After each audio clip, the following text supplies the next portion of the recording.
ऐसे और वीडियोस के लिए मेरे चैनल को सब्सक्राइब करें। 3, 2, 1 start. Now, what is self government? We have a parliament which is sovereign, which normally speaking is elected every 5 years. It is obvious that the vast majority of the measures considered and passed by parliament are in a way being considered by the 360 million people in the country. If I may say so, the people's representatives tend to function on the basis of a feeling of the general plus of the people. The latter have got the power to kick out a government or a member after a certain period of time, as it is important to keep the government or parliament in check.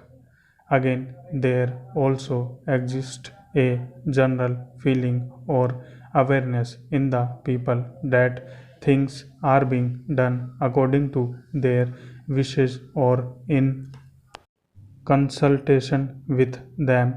In fact, they have begun to feel that they are governing themselves.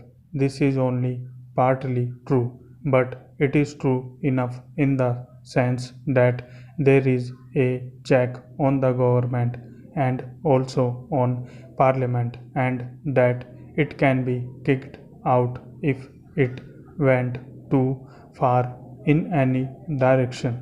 Therefore, it behaves and tries to keep in line with public opinion. By and large, a parliament or a government does what is reasonable without really making a reference to the people, so long as it gives the impression that democracy has been preserved and that people are being consulted, that their wishes are being respected.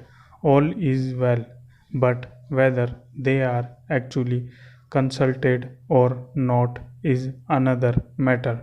If they get the impression that things are being imposed upon them, then friction arises. Apart from doing his work, the administrator, whether he is low down or high up in the scale, must give the impression, even if that impression is not 100% correct, that he is working through the public will and carrying it out. Of course, this cannot always be done. The administrator cannot carry out everybody's will, but he must give the broad impression that he is functioning in accordance with the public will, always thinking of public grievances, trying to remedy them, and consulting the people. Whether such an impression is created or not depends upon the manner in which the administrator functions.